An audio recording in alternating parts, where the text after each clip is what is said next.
This is Judith Lay welcoming you to Manx Radio and to the podcast of this week's edition of At Your Service. Manx Radio! Well, we're firmly in the season of Harvest Thanksgiving now, and towards the end of the programme, I'll have details of harvest services later today and next weekend, where you will be made very welcome. And with that in mind, let's start with another popular harvest hymn. We plough the fields and scatter the good seed on the land, and it is fed and watered by God's almighty hand.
We plough the fields and scatter the good seed on the land. Another great harvest hymn from the Huddersfield Choral Society. On Friday morning it was announced that His Majesty the King had approved the nomination of the Bishop of London, the Right Reverend and Right Honourable Dame Sarah Mullally, as the next Archbishop of Canterbury. She will be the first woman to hold the office, as indeed she was the first woman to be Bishop of London, a ministry that she's held since 2018. Prior to her ordination in 2001, she was the government's chief nursing officer for England, the youngest person ever to be appointed to that role at the age of just 37, having previously specialised as a cancer nurse. Bishop Sarah has described nursing as an opportunity to reflect the love of God and the foundation for all that she has done since. As the most senior bishop in the Church of England, the Archbishop of Canterbury's ministry combines many roles and carries huge responsibility. When her appointment was announced on Friday, Bishop Sarah said, "As I respond to the call of Christ to this new ministry, I do so in the same spirit of service to God and to others that has motivated me since first I came to faith as a teenager. At every stage of that journey, through my nursing career and Christian ministry, I have learned to listen deeply, to people, and to God's gentle prompting to seek to bring people together to find hope and healing. I want, very simply, said Bishop Sarah, to encourage the Church to continue to grow in confidence in the gospel, to speak of the love that we find in Jesus Christ, and for it to shape our actions. I know this is a huge responsibility, but I approach it with a sense of peace and trust in God to carry me as He always has. There have been warm words of congratulation for Bishop Sarah, the promise of prayers, and high praise for her considerable ability from those who've already worked with her. But probably the most revealing are comments made by those who disagree on theological grounds with the ordination of women to any ministry in the Anglican Church.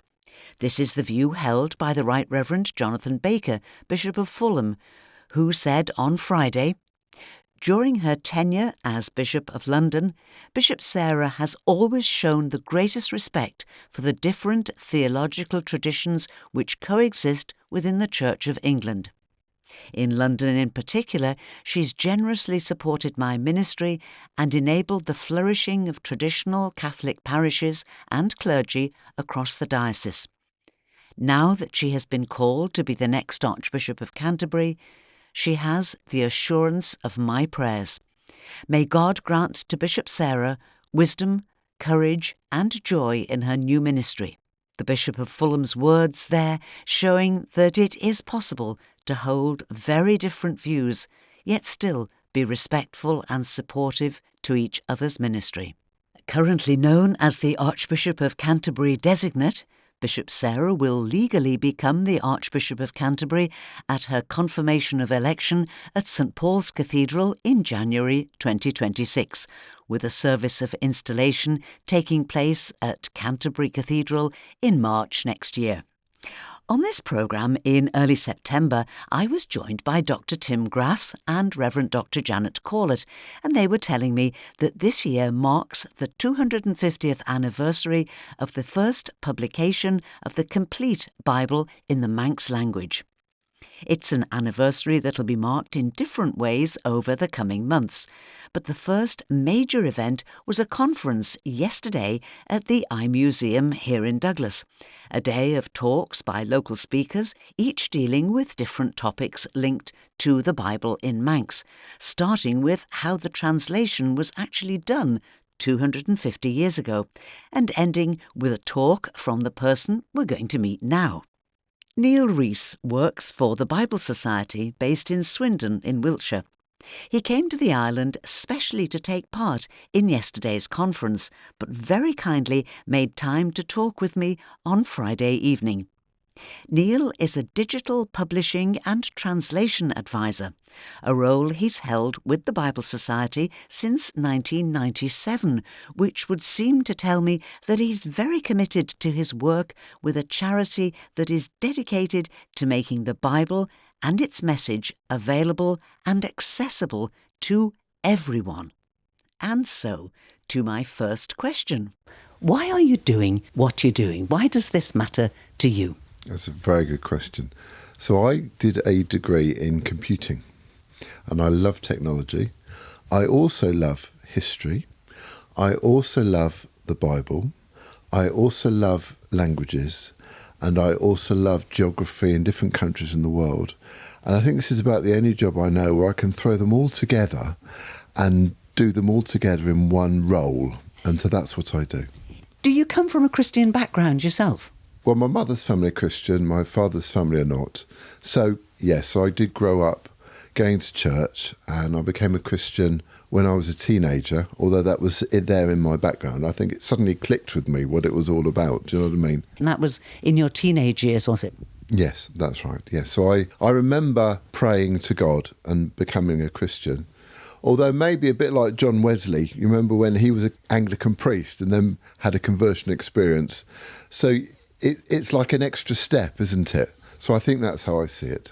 But you've also got another side to your life that you hinted to me before we started this conversation, and that is that you enjoy preaching, but you enjoy preaching in churches of all denominations. Tell me a little bit about that, please, Neil. I have done some freelance preaching, and I'm not really bothered by the denomination. So there's a village near me, for example. I think they're between pastors, and they said, will you help us out? So I go there sometimes. And then sometimes you go to a church and then someone says, oh, actually I'm from another church, will you come to us? You get invitations, and I really don't mind what the flavour is too much. There is more that unites us than separates us, really, in denominations, isn't there?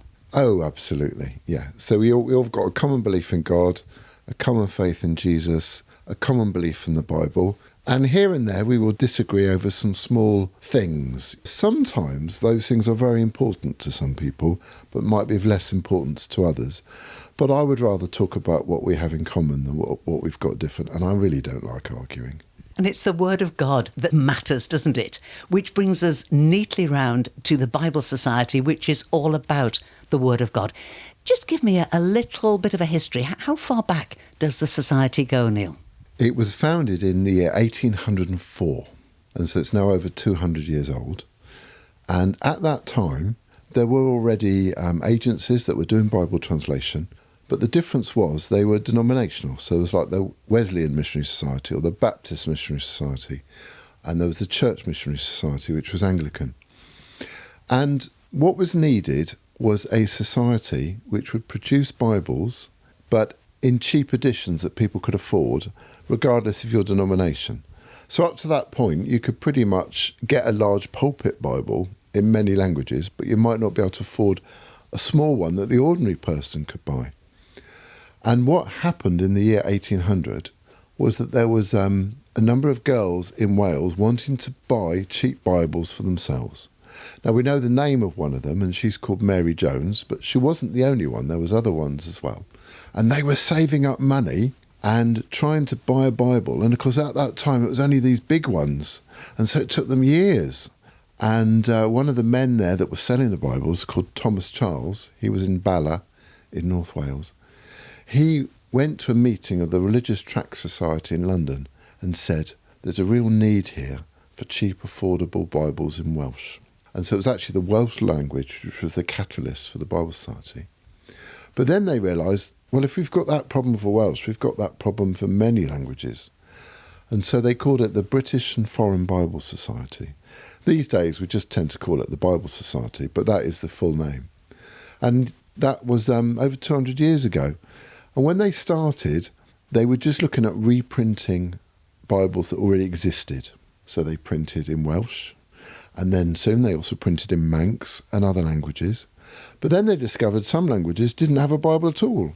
So then they got into Bible translation as well. And now they do publishing and distribution. But the problem we have here in the British Isles is that many people actually have a Bible on their bookshelf. But are they reading them, and are they applying them to their lives?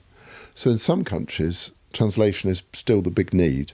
But over here now, the issue is engaging with that text.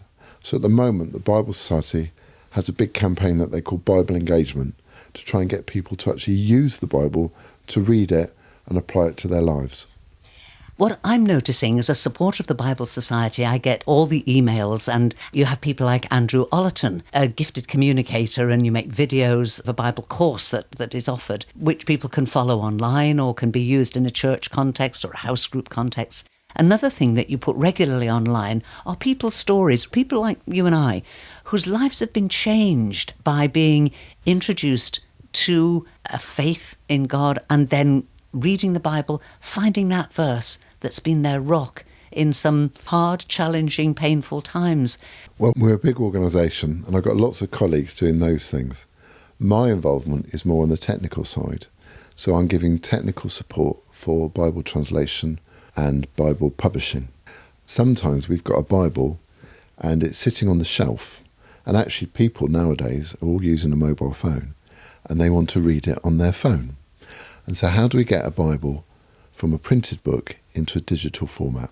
And so I do a lot of that work, and I'm helping to get Bibles into Bible apps, onto websites and make apps for particular languages.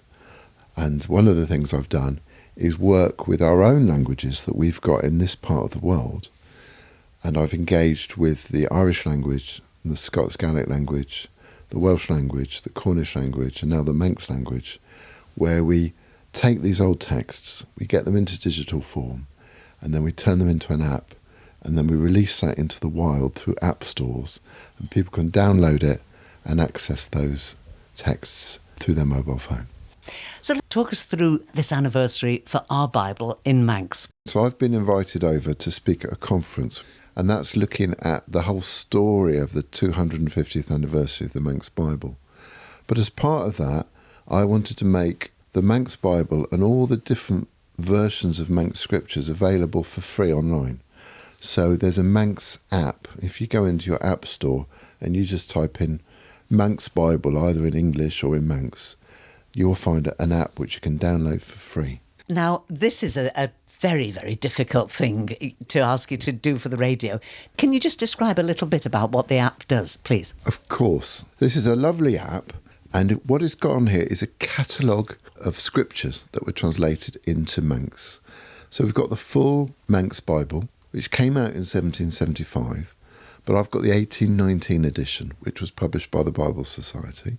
We've also got editions of the Psalms that were done separately for liturgical services. So we have an edition of the Psalms which is called the Pointed Psalms, which is for chanting, and another version called the Metrical Psalms, which was for singing to tunes. We've also got on here the very first Gospel that was published in Manx in 1748, which is the Gospel of Matthew, and an edition of the Apocrypha, previously being published by the Society for the Promoting of Christian Knowledge in 1773. And so you've also got the Apocrypha as well. Now, in this app, we've also put an English version. And the app, if you turn it sideways, which is rather hard to show on the radio, but you can have two texts side by side. So you can have the Manx Bible next to the English Bible. And when you scroll it, the Manx and English move in sync. So that you can, if your Manx isn't so good, you can see what it means in the English. Or if you're learning Manx, of course, you can look at the two together, which is really helpful. This is something that we've done in other languages as well. So we've done this also in Welsh and in Irish and in Scots Gaelic, and so now it's in Manx. So we've got a family of these apps for all of our native languages. And as you say, it's free. And so you've got immediate access to that anytime you like. There's a growing number of apps for learning languages. In places like the United States and Australia, people are engaging with their heritage and learning Irish and Welsh and Manx and languages like that. And now you can use the Bible as a resource. If there's a piece of the Bible that you know really well, like the Lord's Prayer or the Ten Commandments, you can now go and look at it in the language that your family used to speak. And then because we've got these digital forms of the text now, it's very easy for us to typeset them freshly with new designs. And so next year we're going to be reprinting the whole of the Manx Bible, and we're also going to be doing a special edition which is a dual language Gospel of Luke, which is going to be in English and in Manx, just a small piece, which is like a mission edition, if you like. And next year is the year of the Manx language, and this year we've had the 250th anniversary of the Manx Bible. So what a great occasion to launch these back onto the Isle of Man. There is a big interest in the Manx language, and also the Bible in any language is foundational to language development, isn't it? Well, I don't know much about the Manx language, but I'm sure that's true because I believe it's the largest piece of literature in the language, and anyone who wants to learn Manx or improve their Manx, at some point you have to engage with the Bible, because as far as I know, there isn't another book in Manx as big as that one, and it gives you access to all the different genres of language. So, yeah, it's very important for Manx, and thank you for the opportunity of telling you all about it. Thank you to my guest this morning, Neil Rees, Digital Publishing and Translation Advisor for the Bible Society. And the Manx Bible app is free to download from the App Store. Just type in Manx Bible and it'll download very easily. And if you'd like to know more about the Bible Society and the excellent material that they have to help with reading and appreciating the Bible, have a look at their website, biblesociety.org.uk. And it seems right that we should finish this feature with the Lord's Prayer in Manx. The speaker is Rosemary Derbyshire. Páide a tean, ein tan sneaw, Casieric de raw the enam, de jig the riech, dainje de raw jint talw ma te ons sneaw, Coadún en aran diw as gach le, as lai dún en lochten, ma tashin lai dawsen ta jenu lochten na nai. As na lid sin ons miolach, och livrei sin vai ulk, son liats a riech, a fuor as a glór, son de brech as de brech. Amen.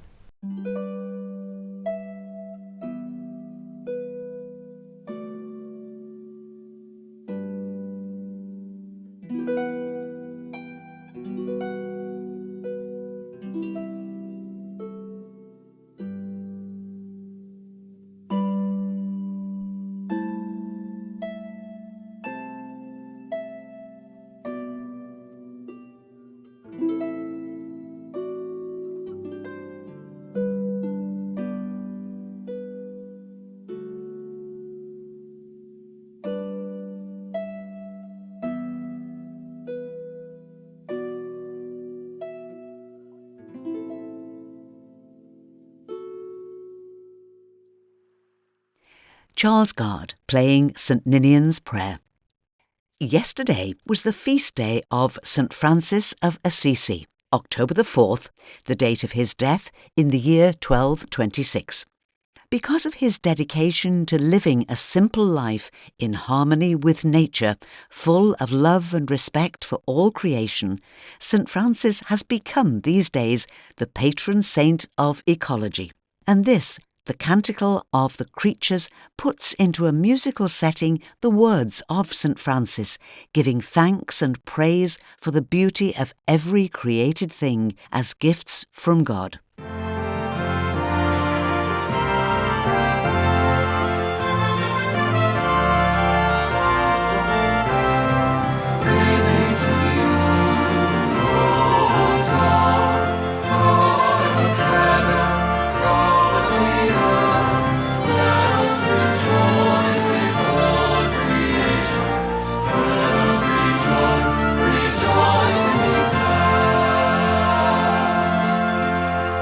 Brother, sun, we praise you. For sister moon, we praise you. For shining stars that are so bright, we praise you, Lord of all. Praise be to you, Lord God, God of heaven, God of the earth. Let us rejoice before creation. Let us rejoice, rejoice and be glad. For brother and we praise you. For all forms of weather we praise you. For water and earth, for fire and light, we praise you, Lord of all. Praise be to you, Lord God, God of heaven, God of the earth. Let us rejoice before creation. Let us rejoice, rejoice and be glad. For birds of the air we praise you. For all that swims in the waters. For living creatures great and small, we praise you, Lord of all. Praise be to you, Lord God, God of heaven, God of the earth. Let us rejoice before creation. Let us rejoice, rejoice and be glad.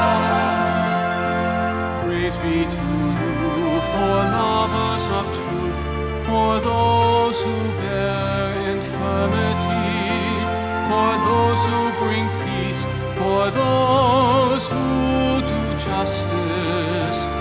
We praise you, Lord of all. Praise be to you, Lord, our God of heaven, God of the earth. Let us rejoice before creation. Let us rejoice, rejoice and be glad.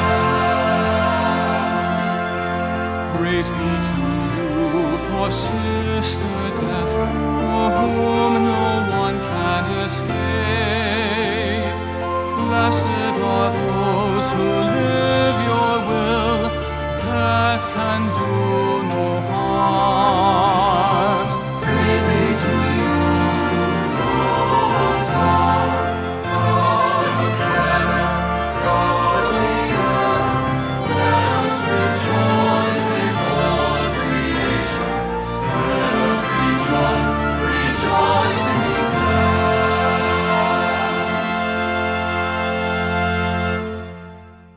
E. Louis Cantor and the Canticle of the Creatures, a musical setting of the words of St. Francis of Assisi, patron saint of animals and ecology, whose feast day was yesterday.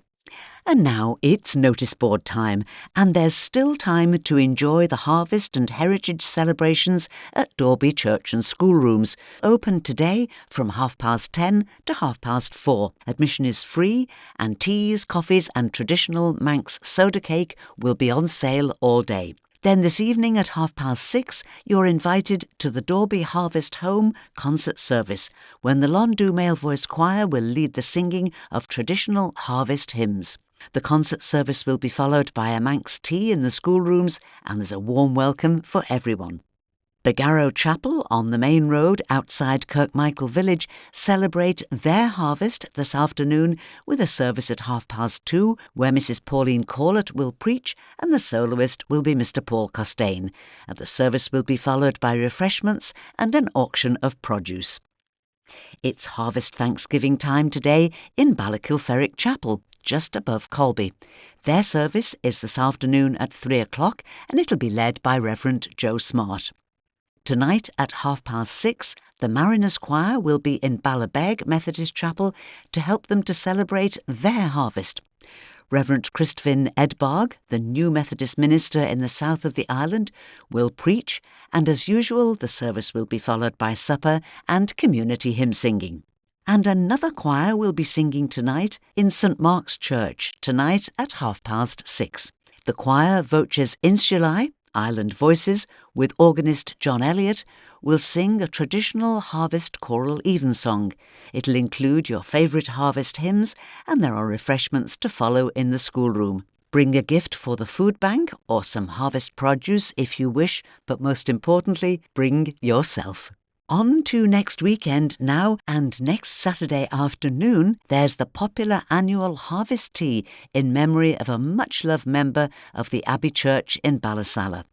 It's Helen's Harvest Tea, a lovely afternoon tea with stalls and a raffle in the Abbey Church Hall in Ballasalla between 2 p.m. and 4 p.m. next Saturday.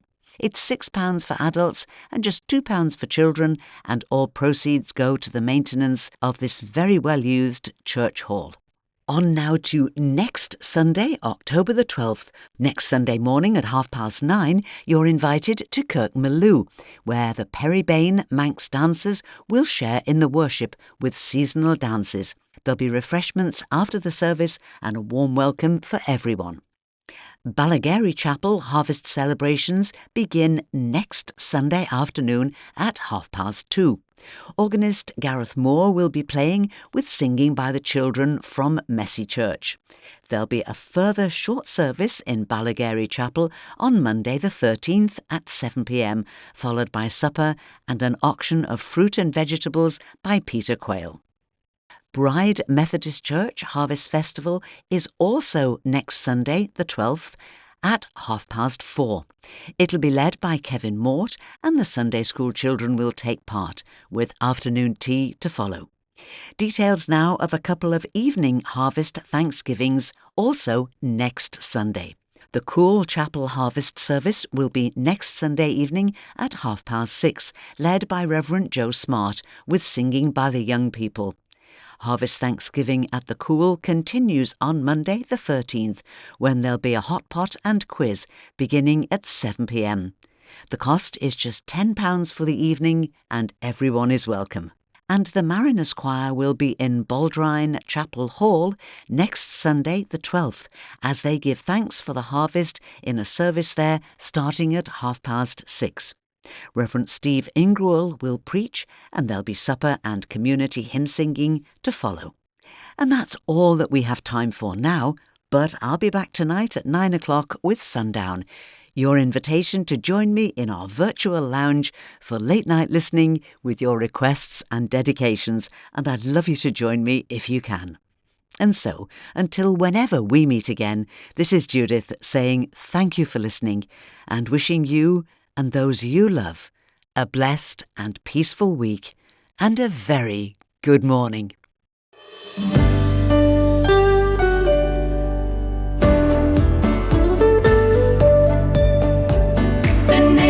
Station, Manx